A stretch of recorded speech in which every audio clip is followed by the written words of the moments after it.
please rise and join me in the singing of our anthems.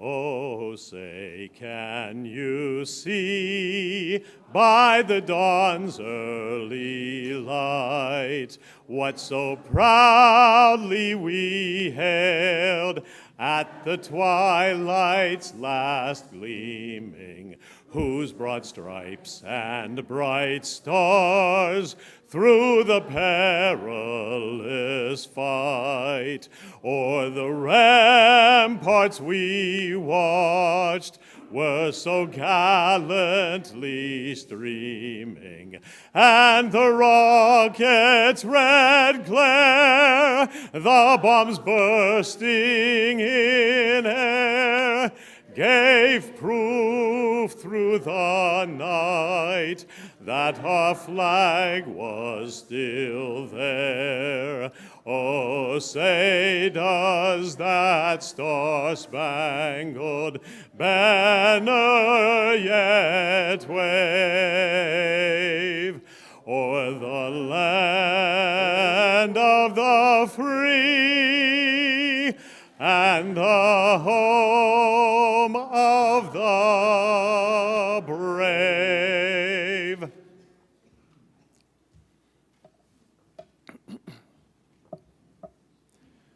Kol balev of pnima nefesh Yehudi homia ulfate mizrach kadima ayin letzion Sophia. Od lovda tikvatenu, hatikva bat shnot alpayim, להיות עם חופשי בארצנו, ארץ ציון ירושלים. להיות עם חופשי בארצנו, ארץ ציון וירושלים.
Please rise for the memorial prayer.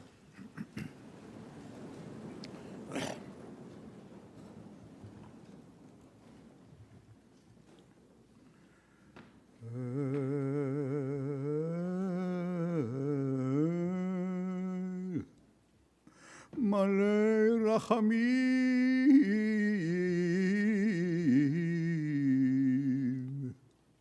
שוכן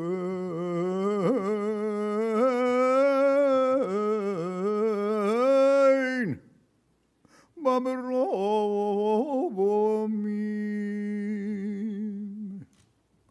המצא מנוחה נכונה,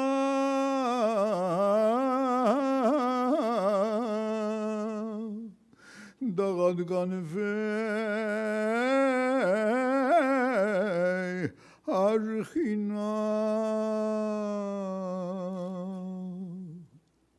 במעלות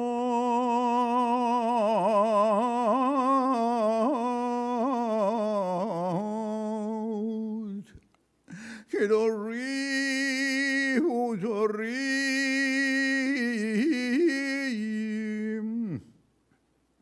כזר רקיע מזהירים,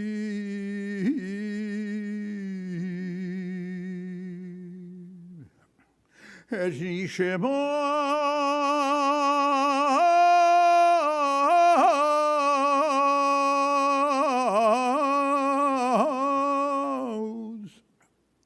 אחינו כל בית ישראל שנהרגו על קידוש השם, ועבור שכולנו מתפללים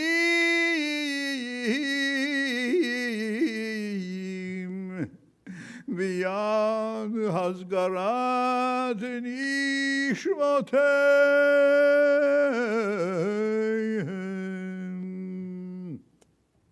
בגן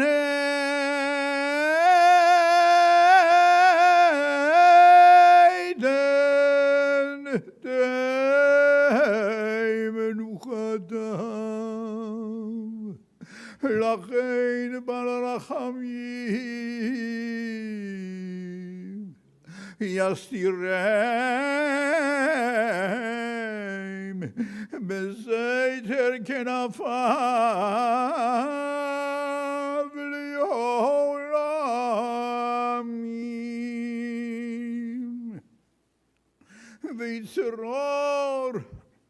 בצרור החיים את נשמותיהם. אדוני הוא נחלתם, וינוחו בשלום על משכבותיהם,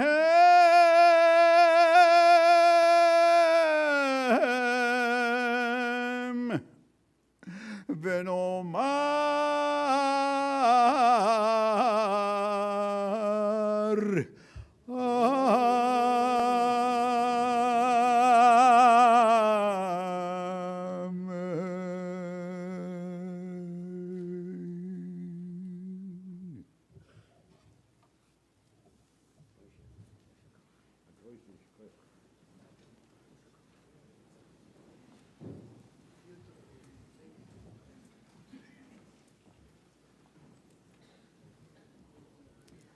Good evening and welcome to everyone. I am Lauren Bairnsfather. I'm director of the Holocaust Center of Pittsburgh, and I really thank you so much for being here. I would also like to thank Agnes Roche, Veronica and John Schmerling, Barbara Shapiro, Laurie Moser, Toby Neufeld, Roberta Weisberg, and Richard Fox, Anita Kornblit, and all of the participants in tonight's program. Thank you all.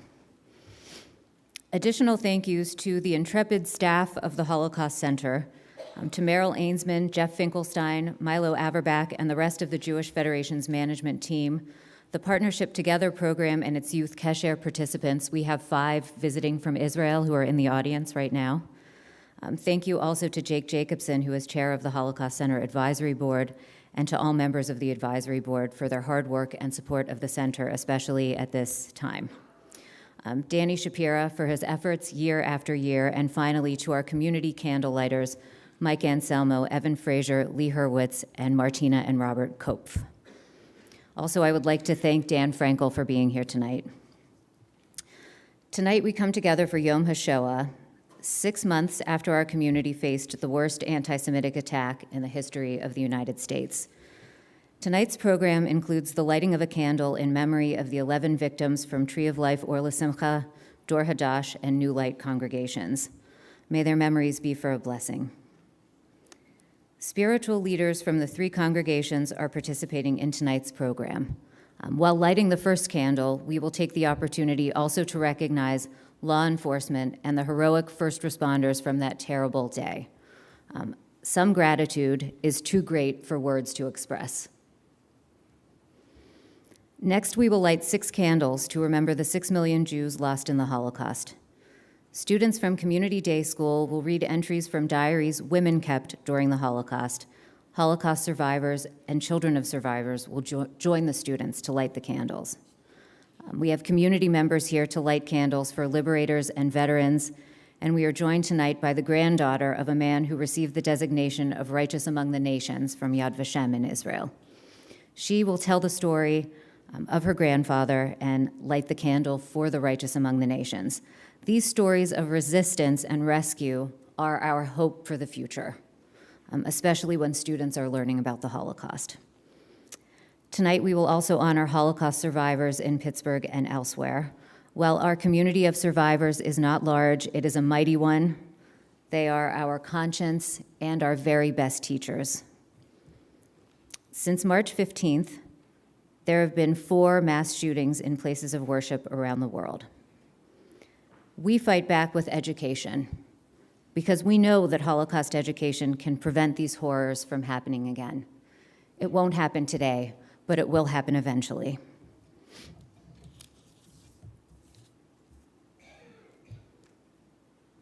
If the local, and in fact the global response to October 27th taught us anything, it is that we are not alone. It is that we are indeed stronger together. Thank you all for joining us for this solemn event. I ask you please to silence your cell phones if you have not done that already. This is a very somber event. You'll see in the program that we don't applaud at any point during this program, and we welcome you to stay and sit in quiet contemplation if you would like to do that after the conclusion of the program. I am now going to turn over the microphone to Rabbi Cheryl Klein of Congregation Dor Hadash. Rabbi Klein, thank you. Thank you.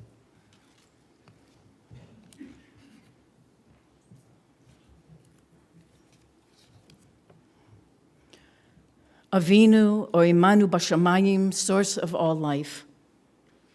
On this most solemn of occasions, we open our hearts, minds, and souls to you. As we remember the 6 million, the 11 million, our 11, the indifference, and the evil. As we honor the heroes, the martyrs, the survivors, and the victims, we ask you to soothe our souls, to magnify our memories, to rejuvenate our resolve, and to heed our prayers. We ask for healing, light, love, and guidance to ease the burden of our pain as we commemorate the horrors that were committed not so long ago and so very recently. Please, Holy One, be gentle with our souls. We ask that you help us to forever remember the stories we hear. As truth of the atrocities of the Holocaust are shared, as we re-encounter the unthinkable, we ask that these memories be cast in our hearts and never fade. It is our hope that those whom we educate about the systematic methods of mass killing that were used to annihilate our people will understand the need to combat and speak up against its ugliness and anti-Semitism when it is easier to remain silent. We say never again, and we dedicate ourselves to this principle, to the idea that justice does not allow persecution, that genocide shall not be repeated, and that vigilance is the responsibility of freedom seekers at all costs. We will not be pacified by one more phone call or one more photo op. We will do what it takes to condemn the unwarranted hate and gun violence that is perpetrated even today. Am Yisrael Chai. We are the people of Judah, the lion. We exude pride, protecting our inheritance and creating our timeless legacy, taming the jungle of terror, and are filled with the courage to not rest until we level a fair playing field for all of God's creatures. We pray that the call of evil falls on deaf ears. We pray that those who fight for freedom and justice always prevail, that those who need protection and those who protect do not become victims. We pray that the lessons we learn from this darkest hour allow all humankind to better itself and to truly and nobly embody the idea that we are each made in your image. We pray for the souls of the millions and millions of victims of the brutality of the Shoah. We pray that we honor their lives and their memories by observing this day and by doing everything in our power and beyond every day to make sure that we work to eradicate the darkness existing in the corners of our world through acts of loving kindness and activism. Above all, we pray for shalom, for wholeness and peace. Ani ma'amin. I believe with perfect faith in a humanity that will rise to the occasion of finding its best self. Ken yehi ratzon. May this be God's will. And let us say, Amen.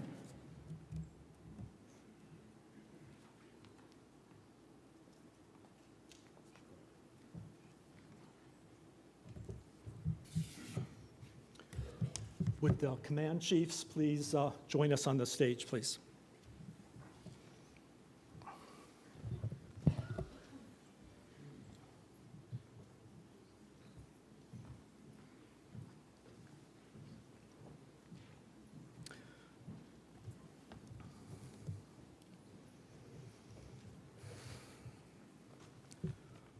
I stand here before you with mixed emotions. Today, Yom HaShoah commemorates the destruction of the European Jewry and the death of 6 million Jews. About 80 years ago, Hitler and the Third Reich brought devastation throughout the world and to the Jewish people, and we grieve for them. 6 months ago, a different man brought death and destruction to our community here in Pittsburgh. We grieve for the loss of our friends, our colleagues, our family members as well. And then a few days ago, another synagogue in Southern California was attacked, and we grieve for their loss as we grieve for ours. But at the same time, we also feel gratitude to live in a community with its most uncommon resilience and fortitude. Here in Pittsburgh, the death toll might have been much higher had it not been for the courageous members of the Pittsburgh Police Bureau and the teams of first responders working with them. I want to extend my personal thanks to each man and woman working within our public safety system. This includes members of police, fire, EMS, and the 911 communication dispatchers. In a moment, I'm going to read the names of those that perished in October, and anyone is welcome to read along with me. The names are in the program. I'd like to invite now Judah Samet and Wendell Hisrich to light the first candle. Judah is a survivor of Bergen-Belsen as a child and also of the shooting at Tree of Life. Wendell Hisrich is the director of public safety for the city of Pittsburgh. And they will light this first candle in memory of our 11 victims and the one additional victim in California from last week.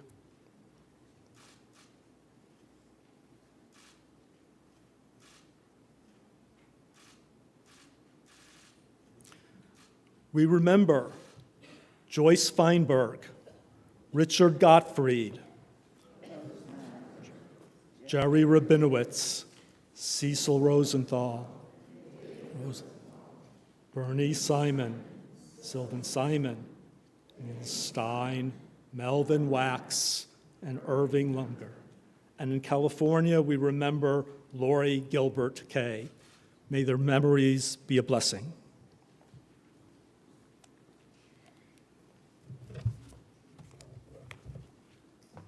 Thank you.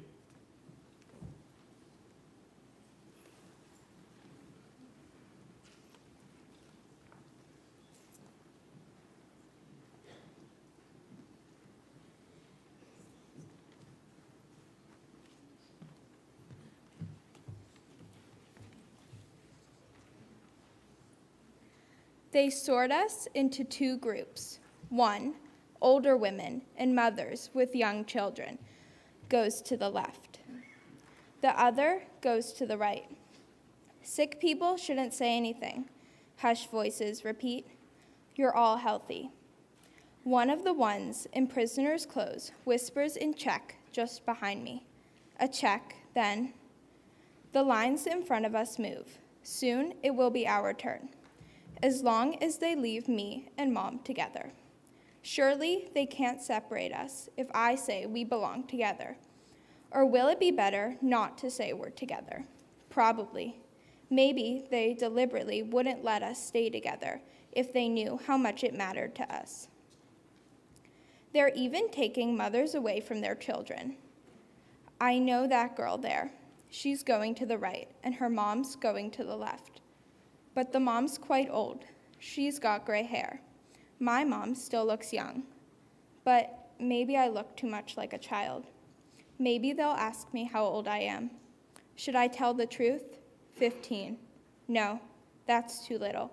They'd send me left and separate me from Mom. I better say I'm older. Maybe 18? Do I look it? Sure, maybe they'll believe me. The line is getting shorter. The group of 5 in front of us has gone. Oh Lord, I pray to you, leave me and Mom together.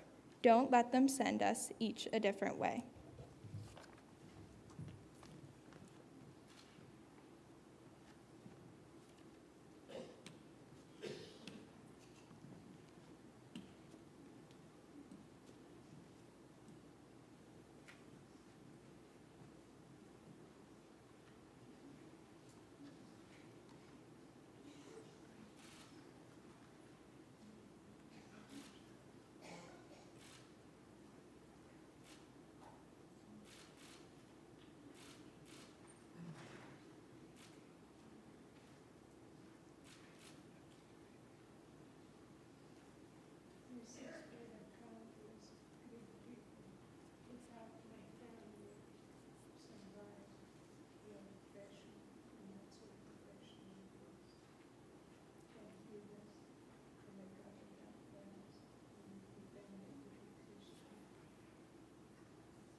I heard the jangling of keys, a gate being opened.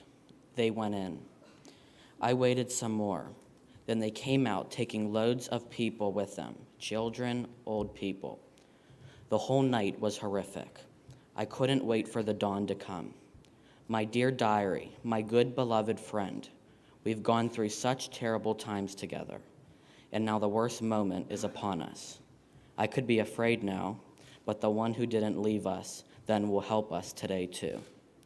He'll save us. Hear, O Israel, save us, help us.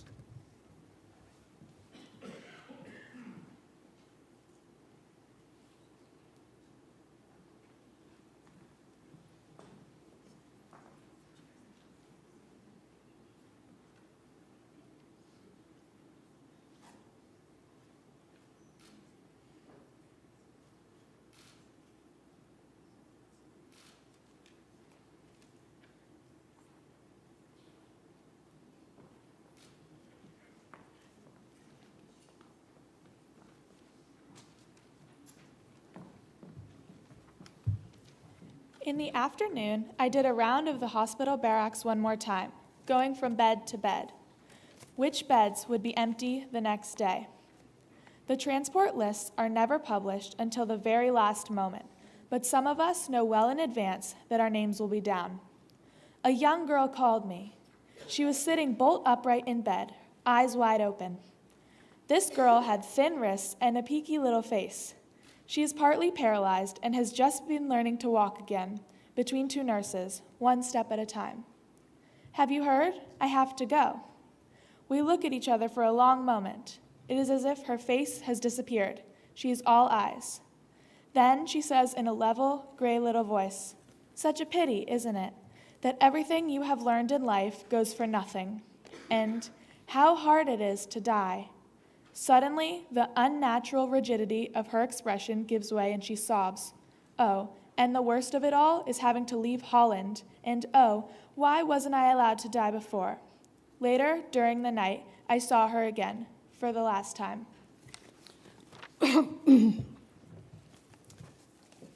My name is Solange Leibovitz.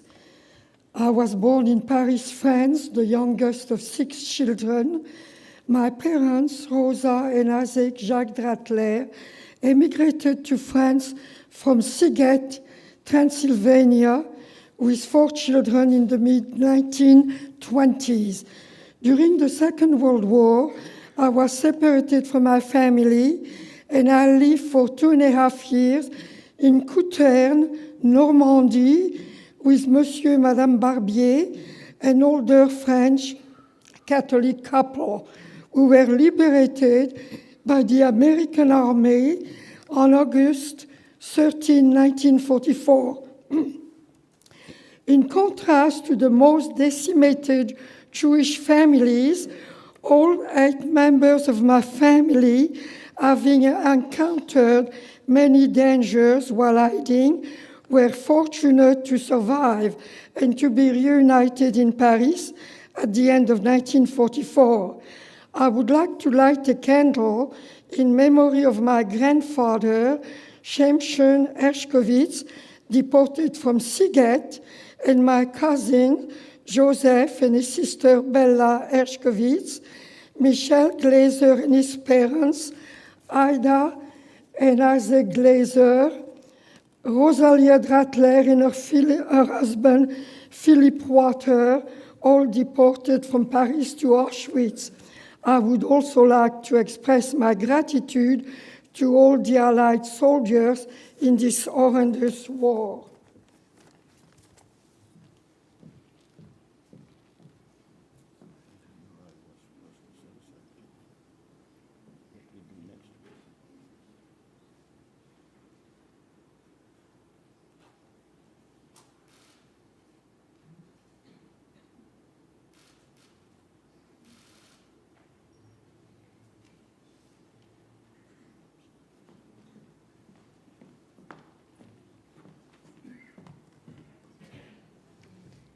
Women's perseverance, the main providers.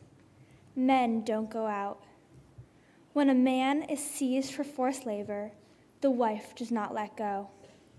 She runs after the kidnappers. She screams and cries, "Please, mister." She is not afraid of the soldiers. She stands on the long line. Some are seized to work. Women of upper class sit in offices and answer questions. The beautiful hats have disappeared. In wartime, women put on scarves. When there is no need to the Gestapo, the daughter or wife goes. In the worst scenario, they stand and wait in the hallway. Many have given up at home and take care of their households, unlike in the pre-war days.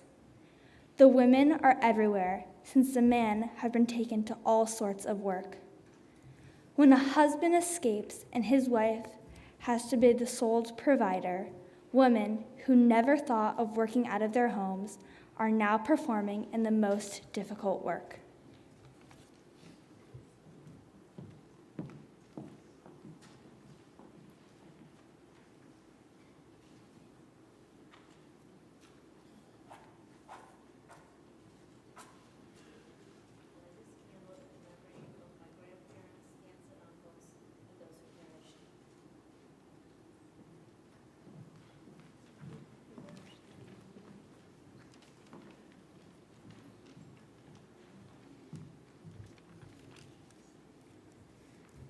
The purpose of the United Partisan Organization was complex. First, we saw ourselves as the representatives of the people, and we asked ourselves, what needs to be done in this complicated situation?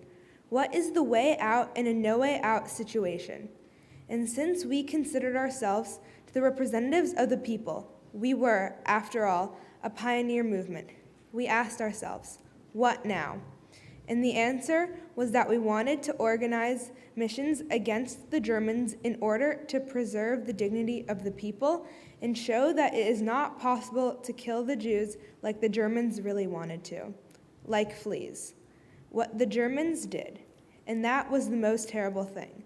They related to the Jews as to fleas, and it isn't a problem for anybody to kill fleas. In the moment when they succeeded, everything else was simple. The people were stripped of their dignity. They didn't feel like human beings, so it was easy to kill them. And we decided that we would fight as the representatives of the people for dignity.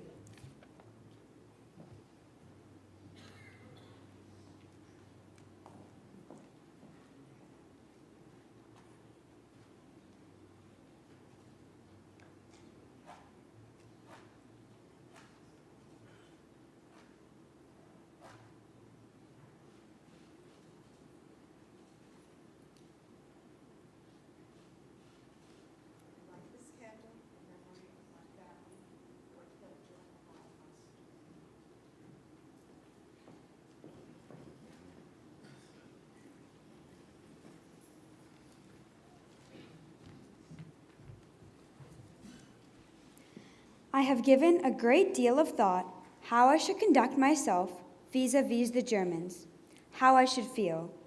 Should I hate them? Should I despise them? I don't know. I never found the answer. But sometimes I wish in my darkest hours that they would feel what we feel sometimes, when you are uprooted and bring up children. I'm talking as a mother and a wife, and there is nobody to share your sorrow or your great happiness. Nobody to call up and say something good happened to me today. There's something missing. I want to share it with someone who knows me really.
Please turn in your books to page 12.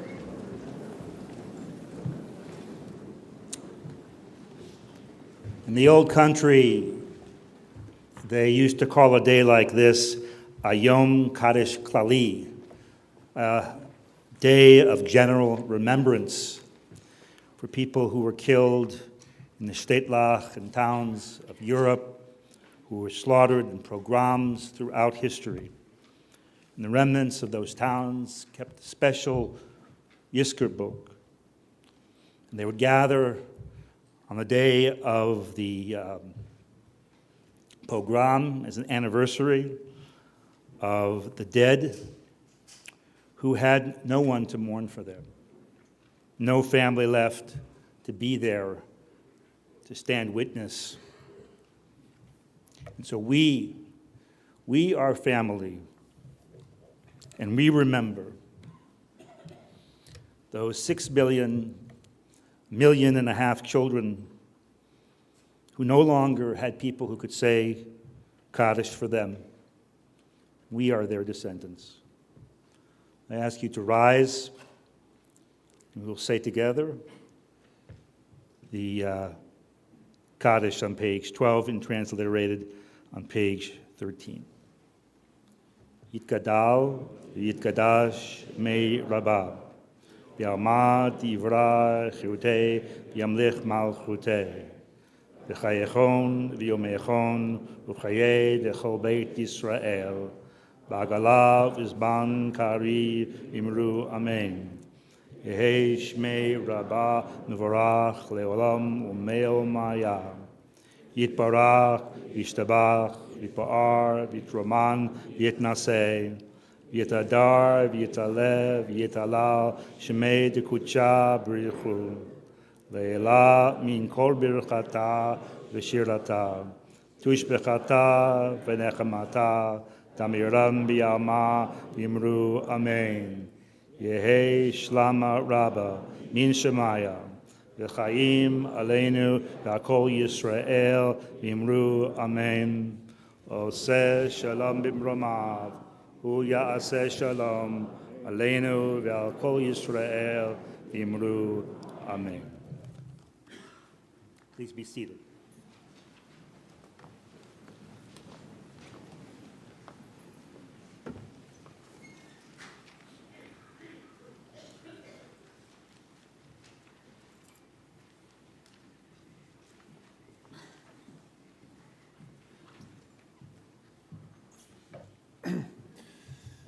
In the waning days of World War II, the Allied forces liberated millions of Jews and others who had been persecuted in Nazi-controlled Europe.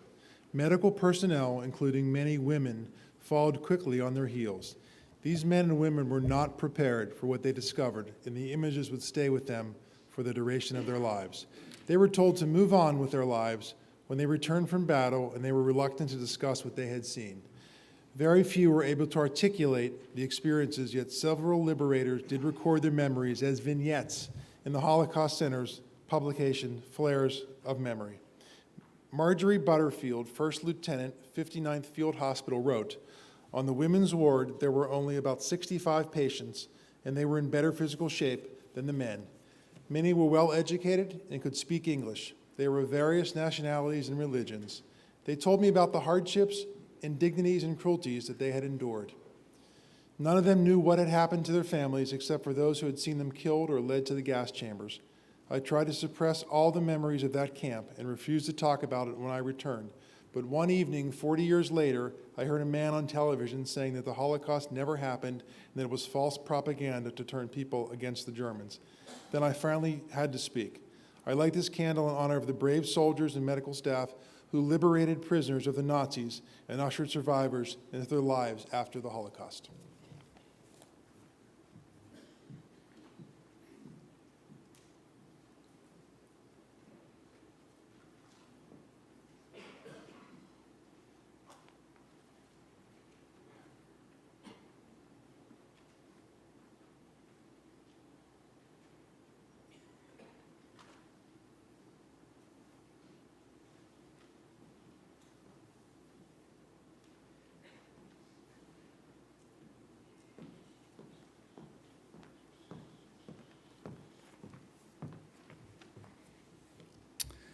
A veteran is defined by the U.S. government as a person who served in the active military, naval, or air force and who was discharged or released under conditions other than dishonorable. More than 16 million served in the United States Armed Forces during World War II. Nearly 300,000 died in battle. Over 100,000 died in service, but not in the theater of war. Another 670,000 were wounded. They fought in Europe, Asia, and Africa, and when the war was over, they stayed on in those regions to rebuild. Raised during the Great Depression, when every penny was priceless and every meal was appreciated, they grew up to enter World War II with the belief that they could preserve the safety and restore the economy of the United States. Journalist Tom Brokaw dubbed them the greatest generation. According to the World War II Museum, 362 American World War II veterans die every day. For Yom HaShoah, we remember the Holocaust and heroism. It is a befitting time to recognize and honor the veterans of World War II, without whom the war would not have been won, the Holocaust would not have ended. I light this candle in honor of the men and women who courageously fought, served, and died in the battles of World War II, and the men and women whose work fortified the home front.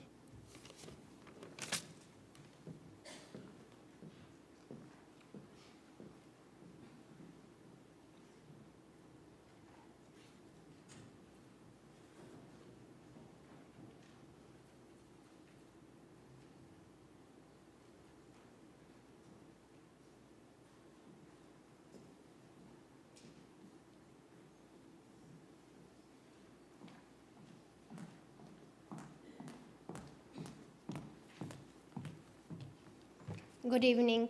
Thank you very much for having me and my family here at such a moving ceremony. It was a privilege traveling to Bratislava, Slovakia, last year in January to represent my family during the Righteous Among the Nations ceremony, which honored my grandfather, Ľudovít Repáš. And it's an honor to be here tonight for this gathering, representing him once again. I never knew my grandfather, and I honestly had no idea about his activities during the World War II. And I found out just a couple of years ago. And that was something he was never talking about with my parents or with my uncle in order to protect them during or after the war. He believed that the less our family members knew would protect the family in the event that things deteriorated during or after the war. So to later hear what my grandfather was involved in was almost surreal. Late in 1944, the German army began searching eastern Slovakia, looking for Jewish residents. My grandfather attempted to secure safe passage westward from the city of Prešov towards the Tatra Mountains for the Weisberg and Schoenfield families. He provided them with falsified documents and assisted in the transport to safe locations for them to live under new identities. If I had the chance to meet my grandfather today, I would tell him how proud I am for what he did, and I would let him know how much I admire his courage to do something so dangerous yet selfless. Last year at the ceremony in Bratislava, seeing some of the descendants of those who were involved in this activity from 75 years ago brings to life the words, "Whoever saves one life saves the world entire." So to the survivors and the victims of the Holocaust, to those first responders here in Pittsburgh and elsewhere, as well as to my grandfather, to all the people who stood up and confronted the hatred and evil around them, the rest of us praise you for having such tremendous strength to endure what you did. Thank you. And I light this candle for the righteous among the nations.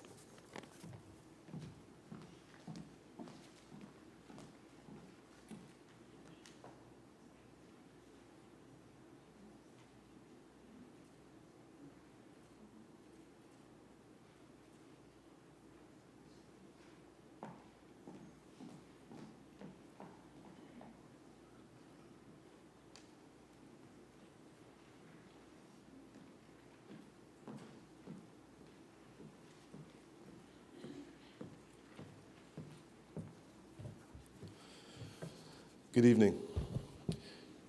In the years immediately following World War II, hundreds of thousands of Holocaust survivors languished in displaced persons camps throughout Europe.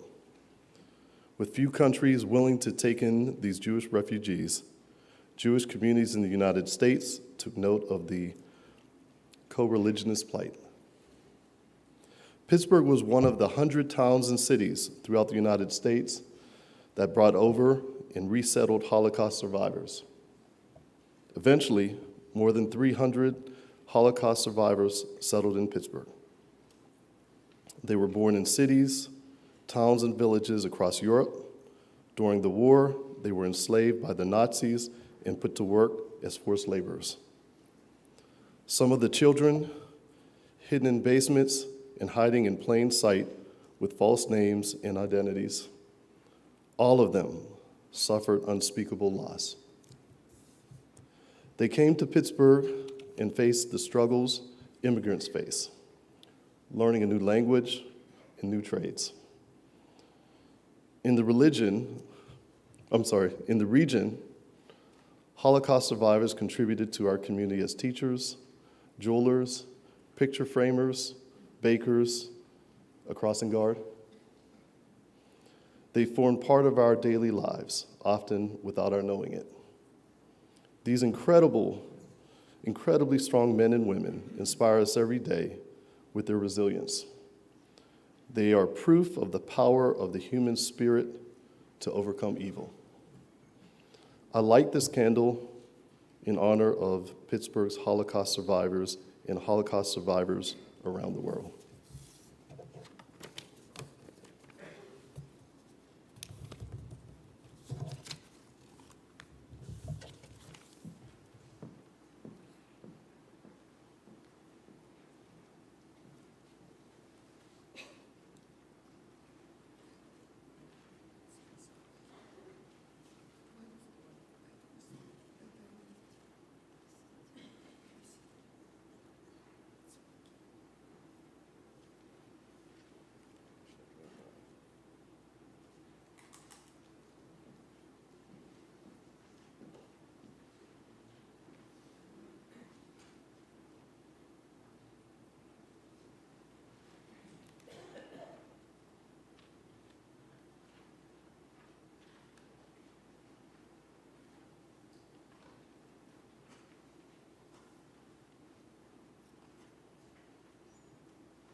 On pages 20 and 21, we find partisan song, the partisan lead. If we turn up the house lights, please, I invite you to join me. We'll be alternating stanzas between Yiddish and English. Sogt nit Kinder aus dem Gens dem Lenzen Weg, Ko Schimmeln bleien, verstellen bleie Tag. Kommen wird noch unser Reusgebend geschah, Svetta beugt und unser Trott mir seinen da. Kommen wird noch unser Reusgebend geschah, Svetta beugt und unser Trott mir seinen da. From land of palm trees to the far-off land of snow, we shall be coming with a torment with our woe. And everywhere our blood has sunk into the earth, shall our bravery, our vigor blossom forth. And everywhere our blood has sunk into the earth, shall our bravery, our vigor blossom forth. Svette Morgenson bagilden dem Hain, und der Necken war verschwinden mit dem Tide. Der Opfer sammen wie du Sonn in dem Kajor, wie Apparol soll gehen das Lied von Tor zu Tor. Der Opfer sammen wird die Sonn in dem Kajor, wie Apparol soll gehen das Lied von Tor zu Tor. The song was written with our blood and not with lead, if not a song that summer birds sing overhead. It was a people amidst burning barricades that sang this song of ours with pistols and grenades.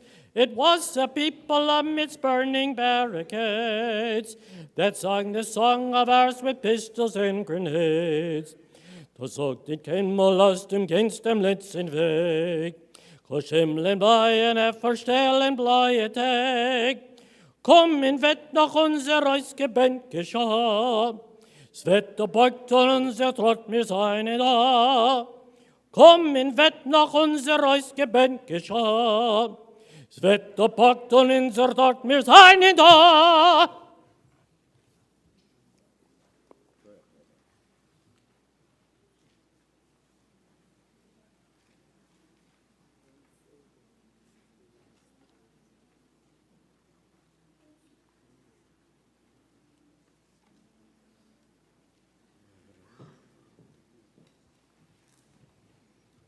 That concludes our program.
No, you're fine.